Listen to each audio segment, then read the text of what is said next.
Hi, and welcome to the Red Tunic podcast, a podcast where I look to rediscover what makes gaming fun and enjoyable by having positive conversations with those related to the industry. Today I'm joined by Kira, developer and founder at Kira, a small independent studio that created Lost in Vivo and has contributed to other horror projects such as Uktena 64, Spooky's Jump Scare Mansion, and the DreadXP Collection 3, specifically Castle. Hi Kira, how are you doing today? Hey, I'm good. Well, that's great to hear. So, Kira, to get started, for those that might not be completely aware of who you are, can you tell us about yourself? I'm a indie horror game developer, and I made those products. You gave me a pretty good introduction of going over my most popular, far-reaching products. I mostly work for myself, or I do like contract work with the DreadX people, uh, and just try to balance my time between those two things. Awesome. Now, I'm not a huge fan of horror. I have played some horror things, Spooky's Jump Scare, for example. Um, so I'm going to be a little lost in how do I say this, attack the subjects of it. So forgive me on not being completely educated on this. But why horror? What drew you to doing horror games? I think it might be related to me not being allowed to consume horror media at a young age. We weren't allowed to watch scary movies and stuff as a child, and then when I could, I kind of just dove deep into it. And I have just some kind of natural, like, I have some natural pull towards horror, and I find it kind of easy to make. If that might sound bad and lazy, but I think horror is at times easier to make than something more complex or of a different genre is. Mhm. And I don't think that's lazy to say at all, or what have you. Just because if you're good at something and it comes naturally to you, I don't think you should refer to it in a negative way when you're just taking advantage of your strength. Now, when you say it comes easy to you, are you able to elaborate on what you mean by that? Just because like I said, I'm rather in the dark on horror stuff, so for me that doesn't translate too well, and I apologize for that. When I really got started, I didn't get started so far into horror until Spookies. I did a couple small horror games before that. That didn't go anywhere, but I don't really get scared often when I play horror games or watch scary movies and stuff. I still enjoy them and like them, but around the time I was making Spookies, I kind of went through all the classic Silent Hill games and all the big horror media that I'd missed out on as a child, and then they were so inspiring that I tried to just kind of take the elements I liked of them and incorporate them in my projects, and it seemed kind of easy, at least to start with. I mean, it can definitely get more difficult at times, but usually the difficulty is something related to programming or some kind of unforeseen error occurring. And so that's pretty wild to me, just because, if for someone that might not have, indulged in that kind of stuff when they were younger, uh being able to not be, how do I say this, not be scared. I'm just gonna go with scared of it, because I know, like, when I do play some games that are meant to be horror, Spooky's Jump Scare, for example, which I absolutely I absolutely hate what it does, because it does it so well, in that it lulls you into that fantastic sense of, uh, nothing's going to go wrong. And then it slowly burns and just starts throwing worse and worse stuff at you until you're kind of in the thick of it, and you don't know how long it has been that way. Um, so I absolutely hate that it does that so well, just because, like I said, it's a psychological mind game at that point. Um, so yeah, it's just fantastic that you were able to gravitate towards that and not be affected. Um, is is there a reason you think that you aren't affected by the whole horror element of, being scared, or what Uh, have you? I think it's overexposure because at the start, I definitely did get scared, especially playing, Silent Hill for the first time. Going through those were definitely scary, but over time, I kind of either learned the tropes or just got used to them. I still get pleasantly surprised by a game every now and then.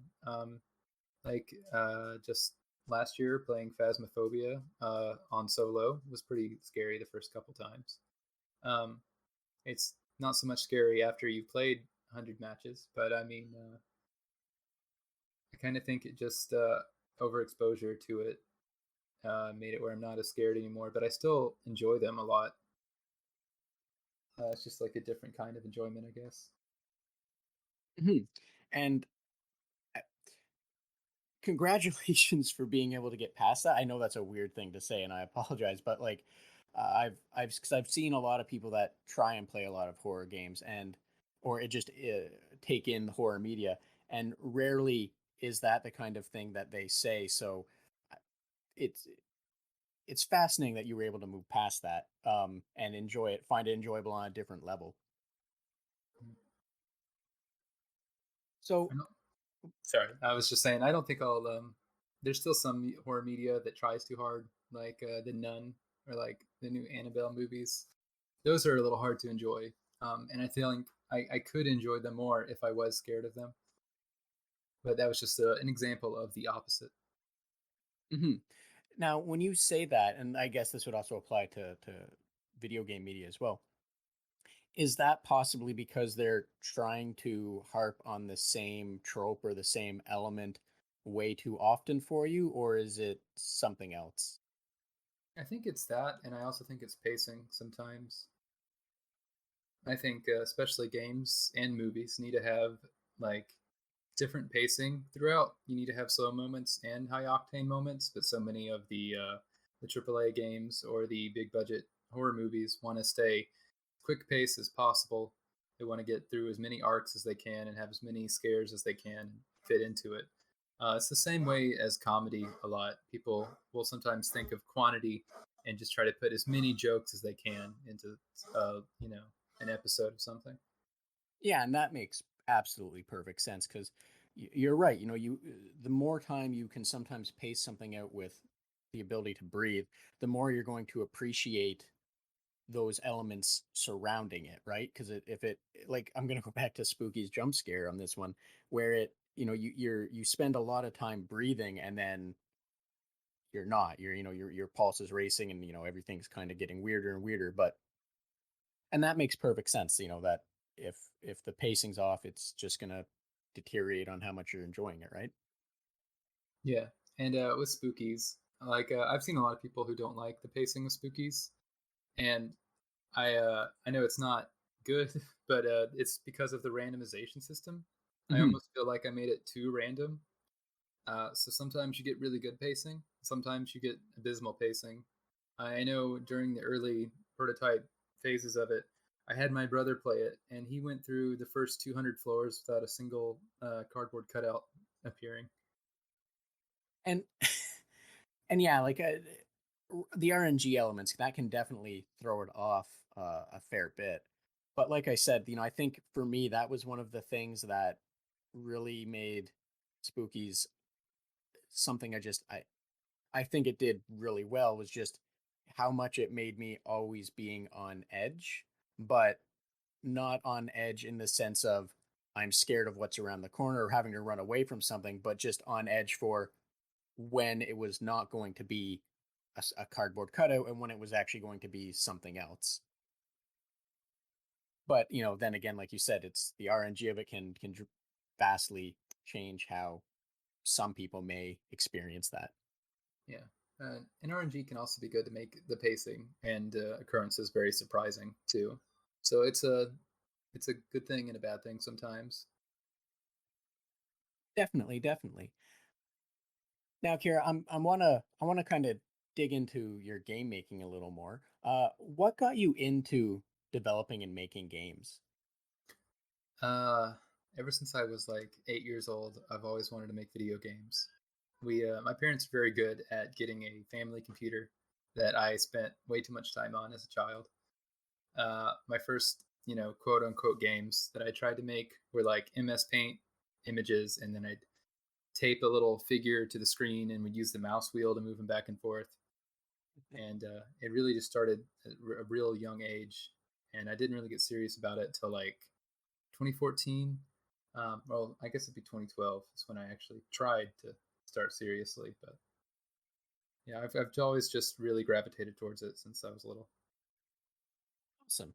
And I love the idea of just taping the figure to the screen and doing that with MS Paint, just because it seems like a very interesting way to try and do animations or what have you with what you have available to you, which is just great.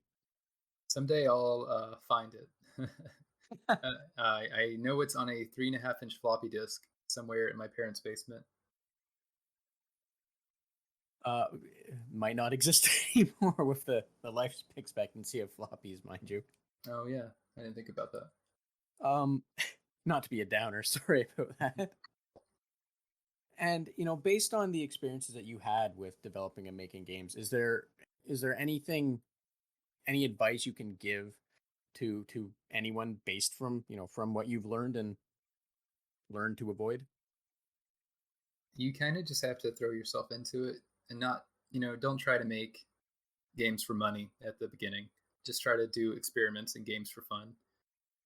There's so many good tutorials and learning materials out now that I wasn't aware of as a kid or didn't have access to. They can certainly help, but you don't have to also take it so seriously at the beginning. Just find out what you like first. I think fan games and mods are a good way to start this. Also, at a young age, I was doing a lot of Morrowind mods and Oblivion mods, and that really helped me uh, kind of just learn what I liked and what I didn't like about level building and stuff.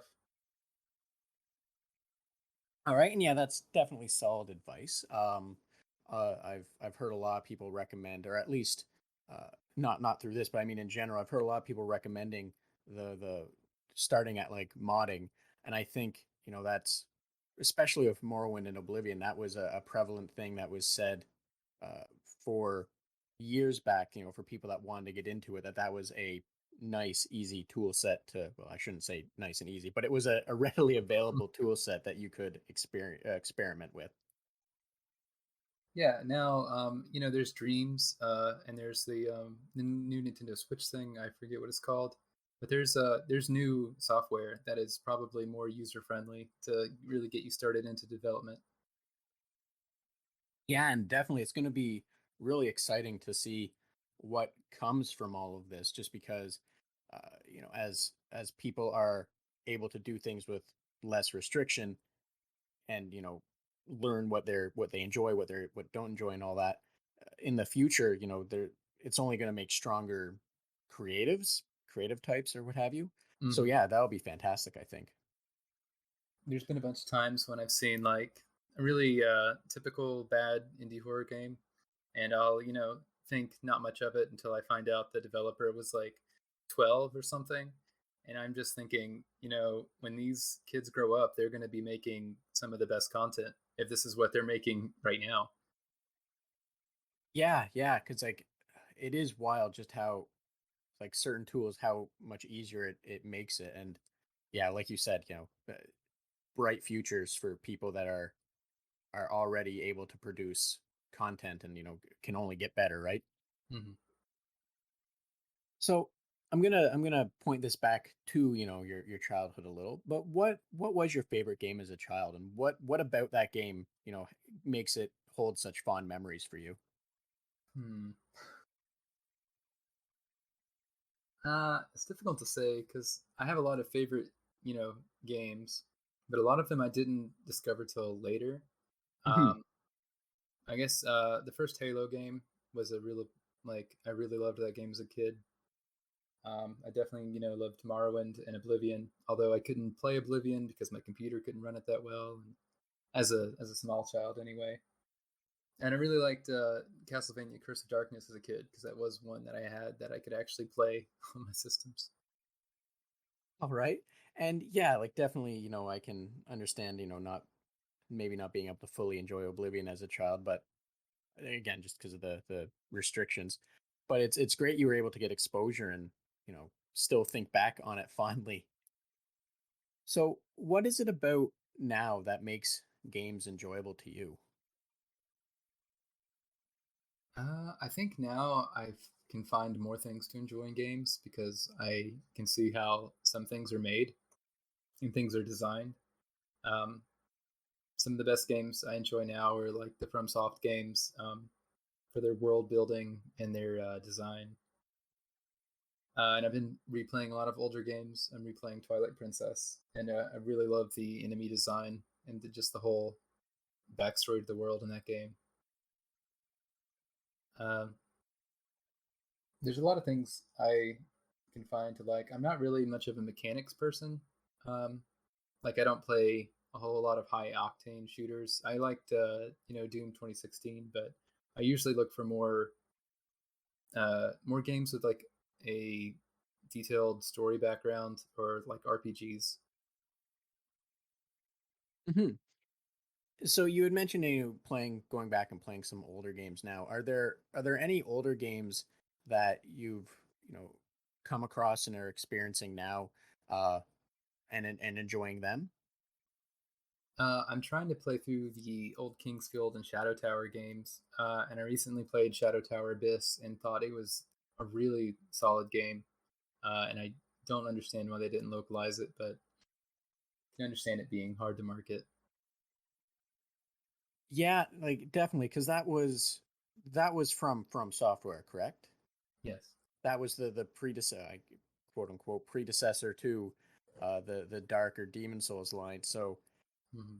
I can definitely understand how that would have been hard to market, especially when I believe even then it was that series was painfully difficult. Well, Shadow Tower Abyss was actually kind of easy. I think maybe people complained on the first one saying it was too hard. I know some of them are hard. It seems like they follow an arc where they make a game that's too hard, at least in the early days. People complain, and the next game they make is too easy, and then they go back to making it too hard. Now they're on a trend where they're just going to try to make them as hard as they possibly can and get away with it. Yeah, yeah, like I can relate to that mindset. Personally, I went through Demon Souls, and I felt the jump between Demon Souls and Dark Souls was quite aggressive. Um, but mind you, I might just be bad at those games, so I'm in no way, shape, or form a good litmus test for what is and isn't difficult. But what you say, that lines up with what I would say my opinion is as well. Mhm. So, do you enjoy their more recent games then?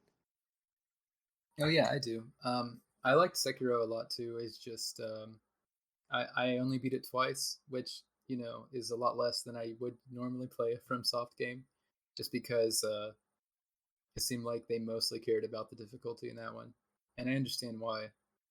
But I think in previous games, the ability to like over level yourself is kind of a difficulty slider.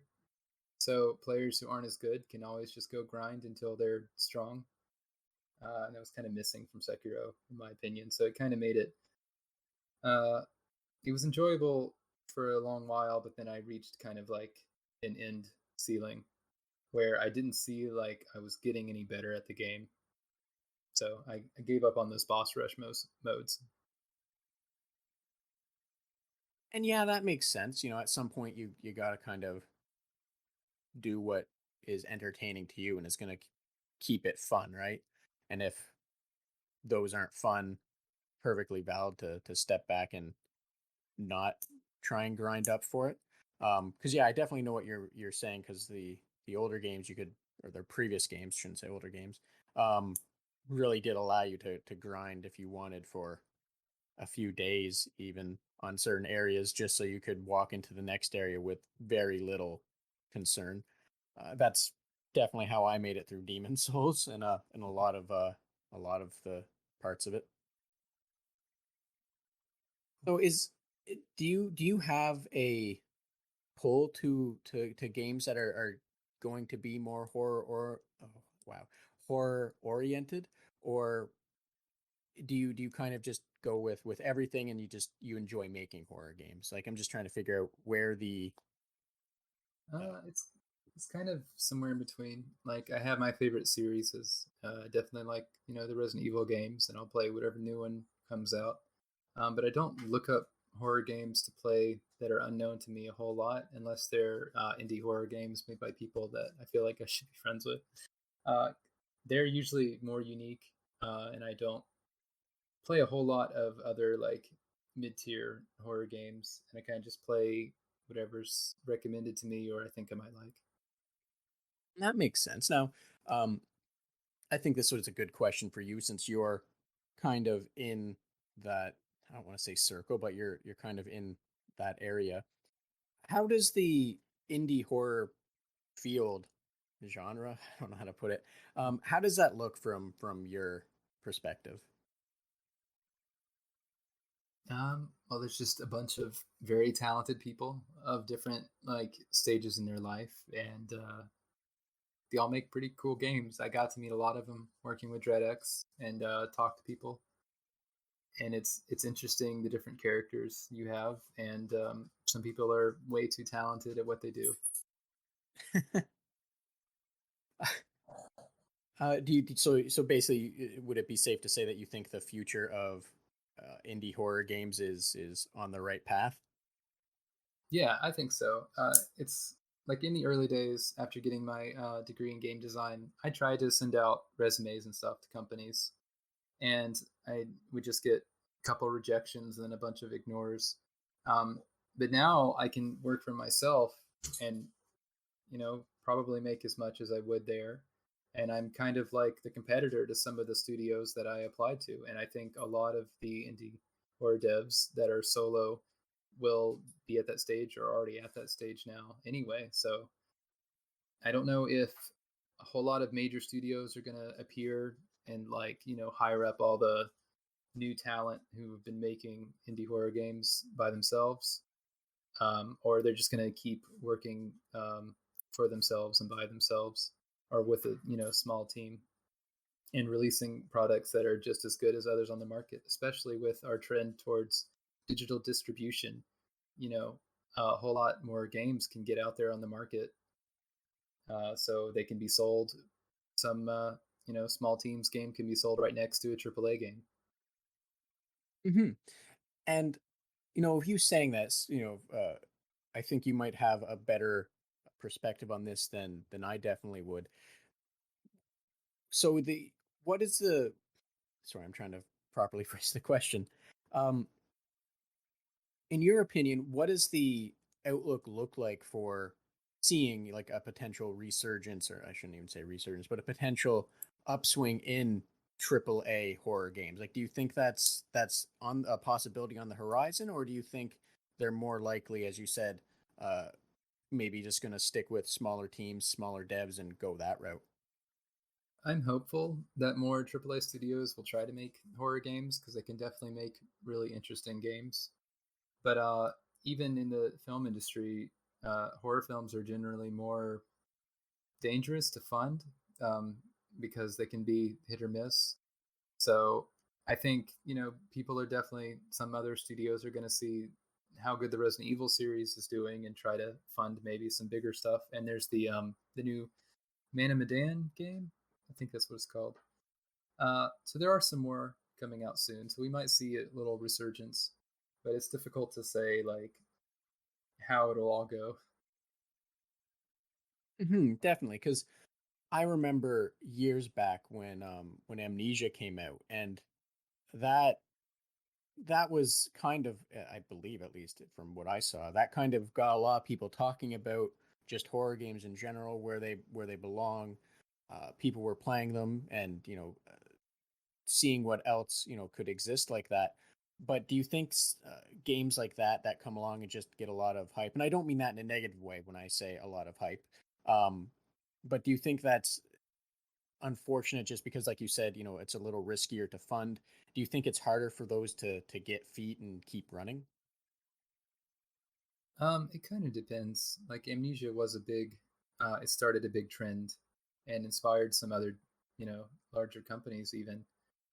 And some of them will do good, and some of them will, flop. And I don't know what it's really down to. Sometimes talented people make a bad game because of budgeting reasons or other restrictions and studio changes.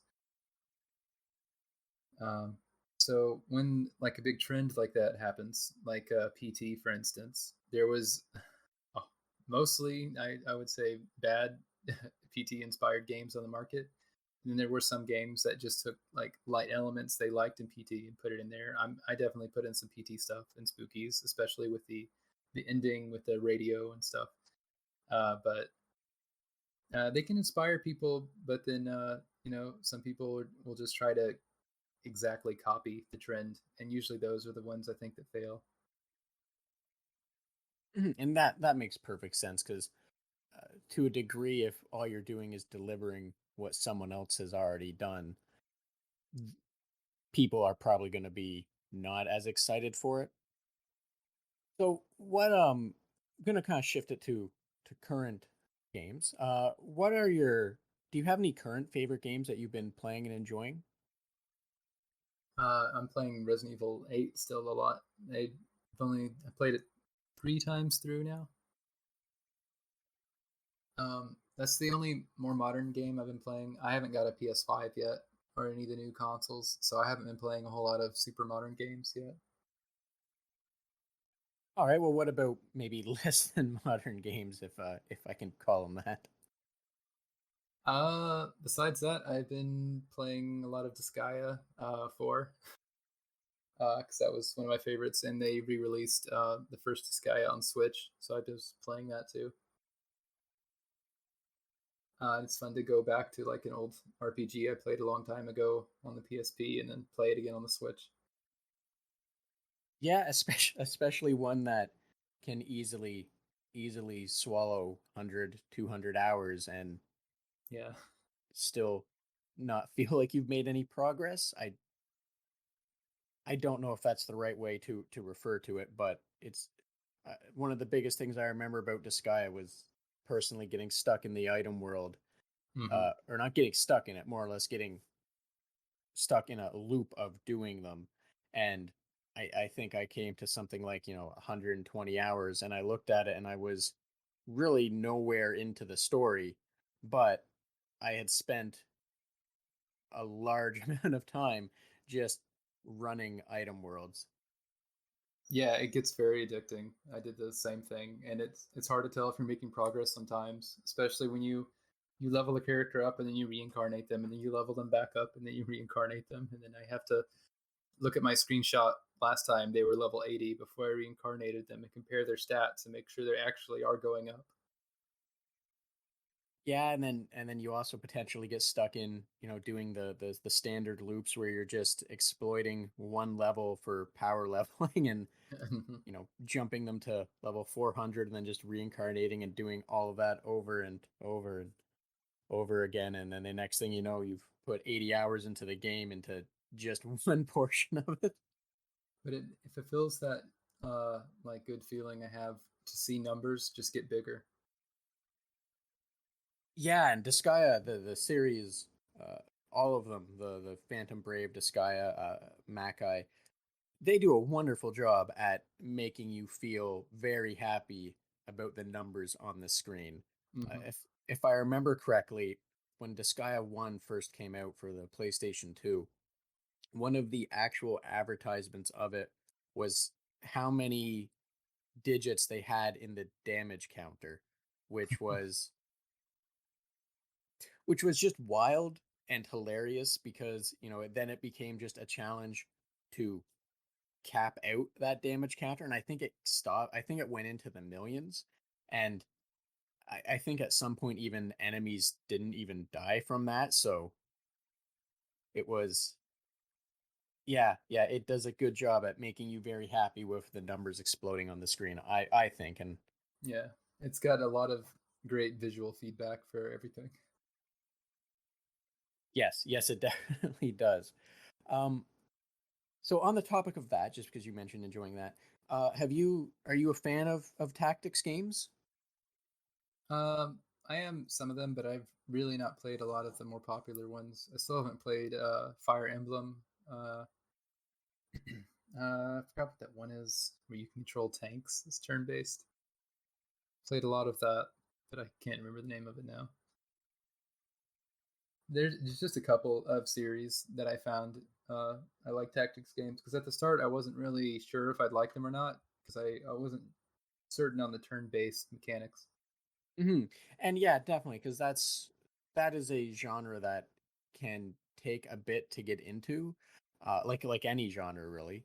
Um, but yeah, I can relate to that. Is I Disgaea 1 didn't really do it for me. It wasn't until I got the PSP and got Disgaea 2 on that it made it easier. It just turned it into something that I could, take bite-sized chunks of and put it away and everything. And that's really when those kind of games clicked for me, was just the ability to just save it as it was and put it down instead of having to, have a console running or get out of something and do a proper save and all of that fun stuff.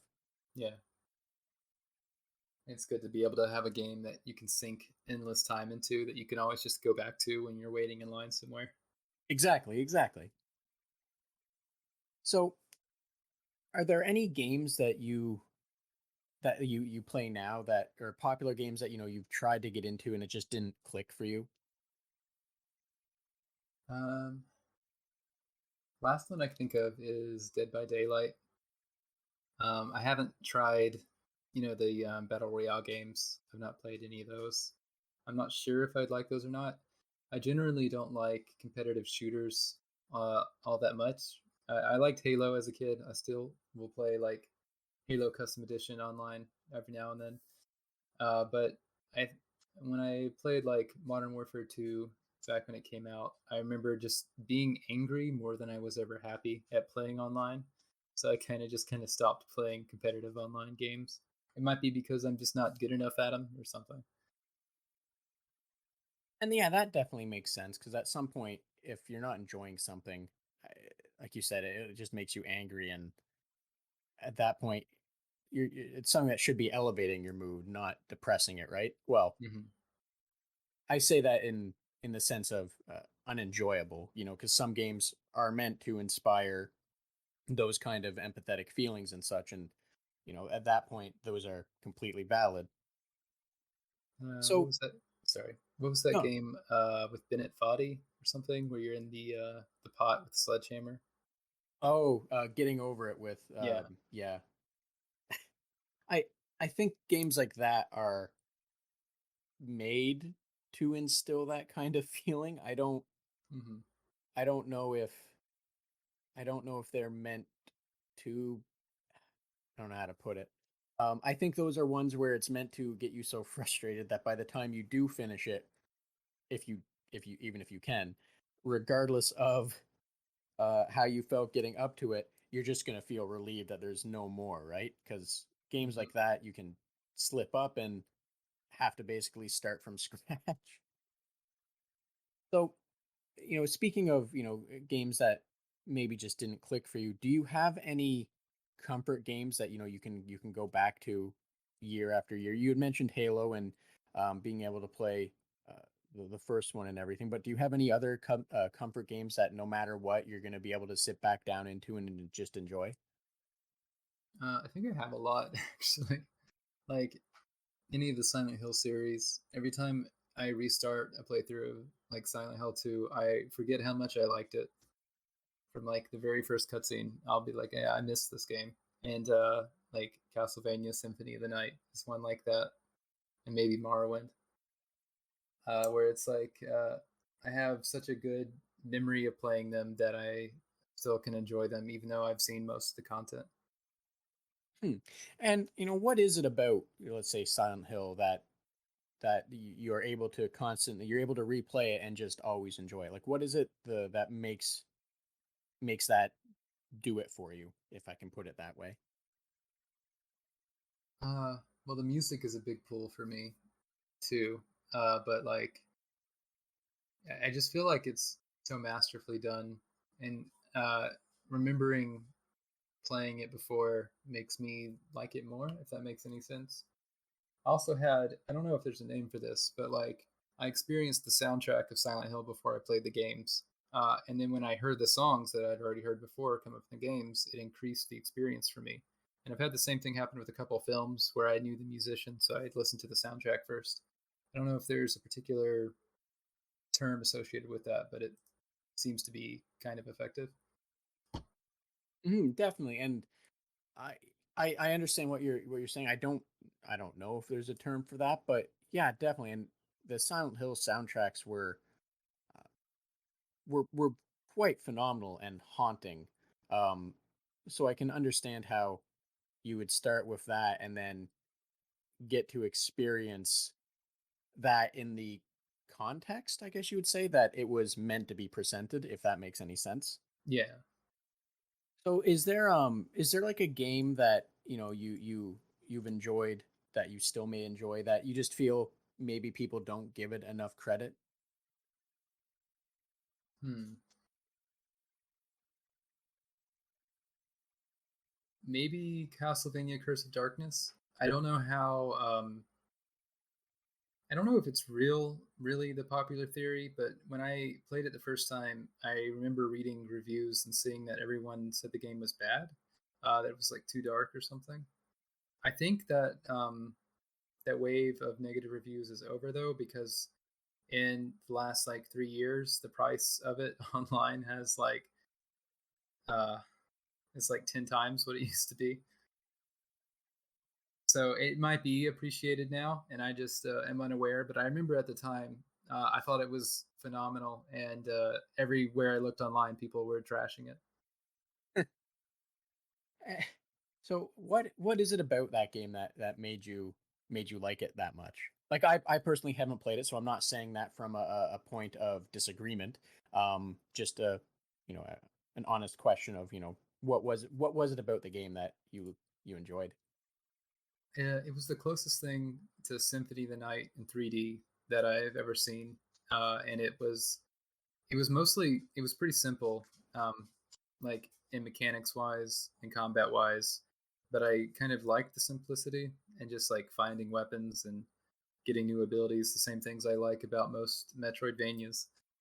I know now that they were giving a very low budget for it. They were given like the same budget for a 3D game that they were given for the 2D ones on the DS. So I can understand why they cut corners some places, but I kind of liked the simplicity at the time because it made it easier to play. If that makes any sense. Definitely, yeah, because I I can't, like I said, I can't say for this one specifically, but previous 3D Castlevania games didn't fare Mm. as well.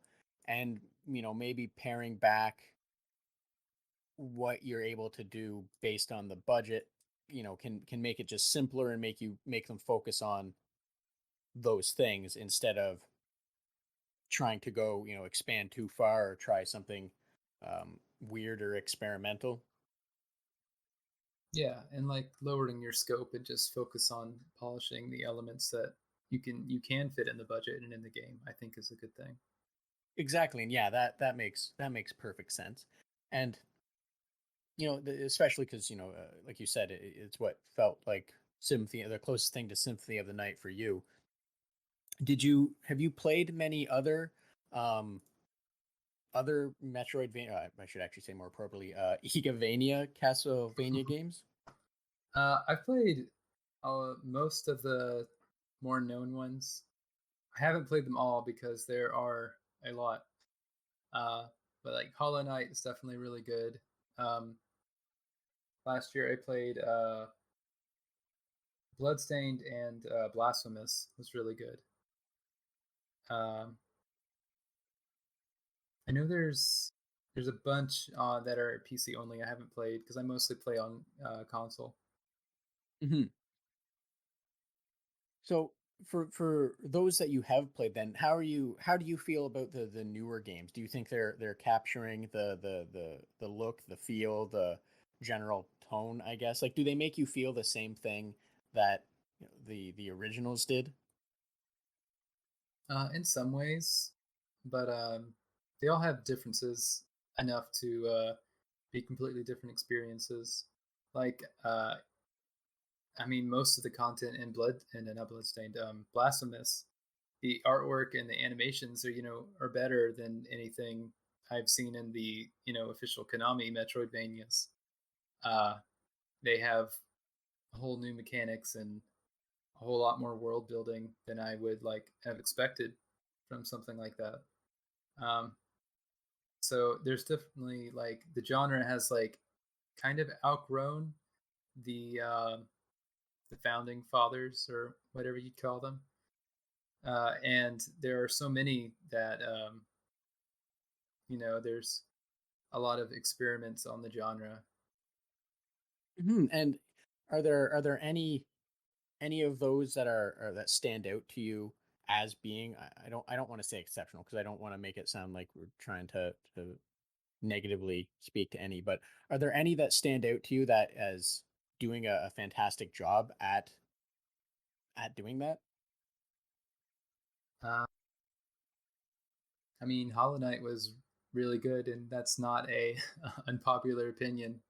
The general consensus is people really love Hollow Knight, and I think it's well earned. Hmm.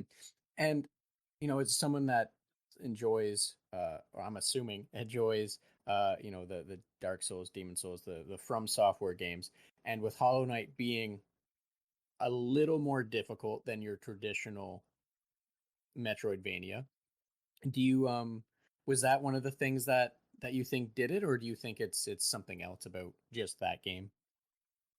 For me, it was something else. For me, it was like the world and the music, but I kind of think some of their popularity has to be because they kind of incorporated that trend of making it more seriously combat focused, where it is very difficult at times. For me personally, it was a little too difficult. Like, I've fought the Radiance like 20 times and not gotten close to defeating it, so I've never even gotten the true ending. But I don't think it like hurt the game to follow that trend, and it probably did help its popularity a whole lot because there are people who are just absolutely difficulty focused now. Yes, there are definitely people that are difficulty focused. Uh, I I I don't know about you, but I struggle to comprehend that just because at some level it's an incredibly technical aspect. Like you look at people that do complete Dark Souls runs 1 through 3 with no hits.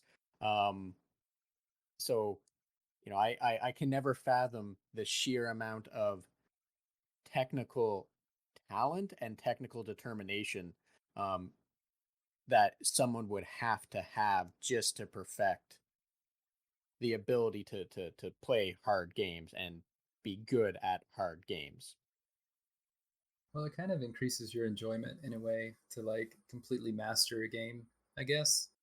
Because with Symphony of the Night, uh, I'd played it enough where I had found all the things and all the weapons and all the secrets. So I started watching speedrunners and getting into like the glitches that you can do and doing the glitch to get thrown through the death screen, and then you get to keep all of your starter gear.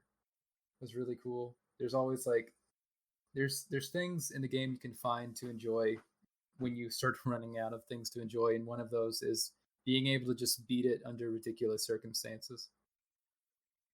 And yeah, that's absolutely true. Like I didn't mean when I was talking about, not being able to fathom, I didn't mean that in a Oh, negative yeah. way. It's I just wanted to touch on that in case I accidentally gave that impression. But no, you're absolutely right. Like being able to make your own modified rules for how you're gonna play it. Like you said, the glitch where you get to keep everything, which I think is just absolutely hilarious because I believe that is or was a major role in the speed run uh, setup. And it was just, like you said, watching people do those speed runs, even if it's not just to get ideas for what you can do, is always fantastic to see what other people are doing and what is even possible. Yeah. So, I want to ask this one. So, Do you have you noticed any trends in gaming that have been, coming up, and maybe, maybe not exploding, but just on the rise that you've really been enjoying? I'm hoping like Resident Evil will bring the trend back of combat in horror games instead of the amnesia approach where you are defenseless and you have to run. I think there's a good middle ground somewhere where you're equipped to deal with some situations, but like ill-equipped. I definitely try to follow that for Lost in Vivo, but I'm hoping that trend will kind of catch on more. I think it really is, especially if you look at indie horror games, though, because I might be biased because of the last DreadX collection, but there was a whole lot more. Combat. It was very combat focused, but they were still horror games, and I think that kind of would dispel the illusion that you can't have something be scary if you have a gun. And that's I agree completely with that. I know for me, one of the reasons that I have such a hard adoption rate with horror games is because of that. I don't mind the feeling of being repressed. I don't mind the feeling, repressed is the wrong word. I don't mind the feeling of being, on the losing side or being chased or having my back against the wall. But the for me, where it goes from being enjoyable to not enjoyable is when there's nothing you can do to try and counter that. So, Mm. I hope that what you've noticed is something that does take off, because I think, like you said, that might be the happy middle ground to being able to get more people on.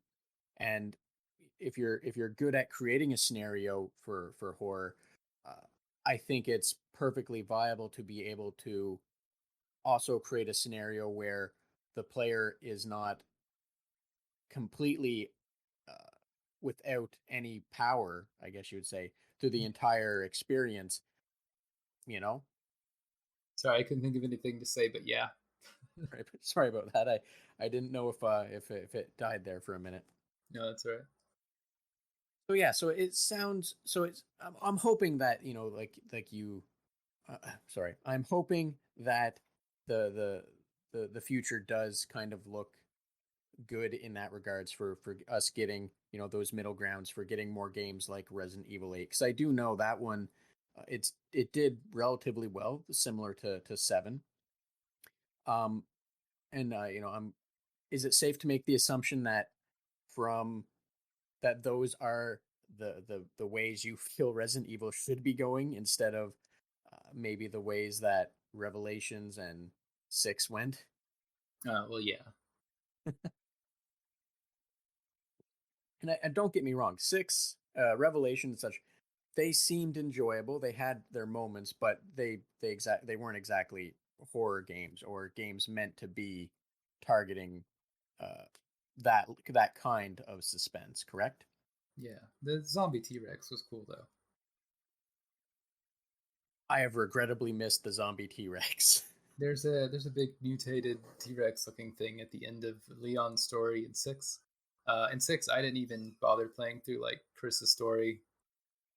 At least with Leon's, at least they like alluded that they were trying to make a horror game at some points. And that's good that they were trying to correct, at least in some aspect. Um, and then introduced a zombie T Rex. That just sounds absurdly fantastic. I think with that is that they were just trying to please everyone by making like 6 games in one, and it was very much the downfall because they couldn't give enough time and focus to one of them. Yeah, yeah, I understand what you're saying there, because that's yes, because it was kind of, the way they did it is, episodic, and each one, in if I remember correctly, each one was somewhat different. Um, and yeah, kind of too much focus on jack of all trades type stuff instead of one unified experience. Mhm. So, Kira, I don't want to take up too much more of your time. I know we're all busy, and especially you, working as an independent developer. Was This there? means I'm sorry. I Sorry. was just saying it just means I get to make my own schedule, so you're not taking up too much time. Well, that's good. Thank you, because I'm always worried about taking butting into people's days and distracting them from other more important things. However, if there was anything else you want to discuss, maybe a cool game or what else you're working on, or something you feel more people should just be aware of, by all means, please. I am working on a big new game, but I keep changing the name of it. So it's a dark fantasy first-person shooter, well, first-person RPG. Some people asked me on Twitter if it's going to be scary at all, and it should be some places. But I really don't have a whole lot to give away of it. I want to do like a public beta maybe in a few months, but we'll see where that goes. The thing I've found out about RPGs is there's a lot of balancing you have to do, and it is really hard to balance it when you're the only tester. Yeah. But other than that, I really don't have anything else to add. All right. And yeah, definitely. The best of luck with that. As someone who is a developer, not for games, but just a developer in general, I can definitely appreciate the struggle of having to try and put on different glasses to see what you're doing, and then go out of your way to try and find ways to break it, because it's not typically what you would do to break it, right? You have to kind of think of what random people would do and hope for the best in finding those use cases or edge cases. Oh yeah, and I have people to help with that, like with QA. Uh, my brother's good at that. Like he'll find a bug that is no, if I hold down this key for 30 seconds and then spam this button, it breaks. Just like insane things I would never find. And that's, as frustrating as that might be, I imagine that's also greatly appreciated, because it just means you don't have to worry about someone else finding it in the wild, right? Yeah. And I'm glad that we live in this connected digital age because my games are full of bugs when I release them, especially Lost in Vivo. But I'm able to see all this feedback from players, and I can use that feedback to make it a better game and to fix bugs. I've gone back to Lost in Vivo like the whole first year it was out was just me constantly adjusting things and fixing things, not only bugs but also pacing issues and um, what's it called? Road signing. So yeah, it's when you put subtle clues to the player, like you have to go this way. Signposting, I think that's what it's called. Right, right, gotcha. It's things to make it so you're not spending too much time running in circles, unaware of where to go, right? Yeah. Well, that's good. I imagine all of those experiences, as you go through them, just makes the next thing you work on, gives you more knowledge on how to prevent those things in the future. That's a weird way to put it. I'm sorry. No, that's about right. And that's like Spookies was so helpful because it was like an early access thing. Like I would just release an update with another 250 rooms and then see feedback and fix things. So it like evolved slowly over time, and the reason it became any good, it was because of people giving me good feedback. And yeah, I think that's also something a lot of people don't fully understand, that uh, when when a developer does reach out for feedback, they're not inviting people to just be mean. Hmm. I want to dance around that one a little, but it's more of an invitation to try and tell you what you've encountered. And because if you fix something like that, it's only going to make it better for everyone, especially in the future projects that you're going to do. Correct? Yeah, it's like focus testing, but I mean, sometimes focus testing can destroy a game and make it turn out as a horrible mess somehow. But it's just for some reason seeing reactions online has only benefited me, I think. Well, I'm glad that it's been a benefit to you, just because I have spoken with people and read about people that uh, that's not a good thing for them. But I'm very happy that that's good for you, because you got to be able to find some uh something to help you move forward, right? Yeah, and I was lucky. I had another developer help me with Spookies, and she also, Sheena, acted like a PR person sometimes. So she would, read all 30 emails, and then she would just send me three that were worth looking at. So that's probably why some people had a lot of negative experience with it, because they didn't have a buffer.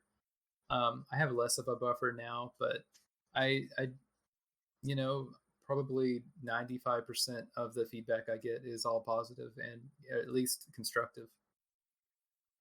And that's good. I think that's the thing I was accidentally missing, was the constructive element, because as someone that is a developer and had went to school for design, having constructive criticism is rarely something that's meant to say anything negative to you or the project. It's more about how you can improve because something's a little weak. And I think that's the important thing for people in general, to just know that when they're giving criticism, that it should be constructive, at least in some way, shape, or form, right? Yeah. But I understand how some people are, especially with passion projects where we put a lot of ourselves into it. It can feel like a personal attack at sometimes. Definitely, definitely. And I think that it also speaks to being able to separate yourself a little from that, in that sometimes it is just well intentioned criticism that someone's giving. They're not fully aware of the scenario, and accidentally walking into something that's going to cut so deep. Hmm. Well, Kira, why don't you also let us know where we're able to find more information about you? I'll include this in the episode description as well. But where, if people are interested in learning more about you and your games, where can they look? I'm most online on Twitter at Stylish Kira. I have a website called kira-llc.com where I have like a small merch store with stickers and stuff. But it also has links to most of my bigger games and the other people that I collaborate with most of the time. I have, official Lost in Vivo Discord server and other things, but I'm most online on Twitter. So if you really do want to get in touch with me, that's the best place. Awesome. And like I said, I'll make sure that information is in the description, so people can just easily click through and get there for you. Thank you. Yeah, no worries. And if there isn't anything else that you wanted to talk about or make people aware of, I will let you get back to your day. There's nothing I can think of right now. Awesome. So yeah, I definitely will let you get back to your day and working on your current projects. Thank you. It's been a pleasure. Yeah, no, thank you so much for joining me. As well. So thanks again to you, Kira, for making the time to have this conversation with me, and thank you for joining us on the Red Tunic podcast. As well as special thanks to Ronald Jenkins for the use of his music from the title track Road Steep. And if you do like this podcast and want to support it and help it grow, please subscribe to receive the latest episode, and be sure to share it with those that you think might enjoy it. Tune in next time where I talk with someone. Bye now.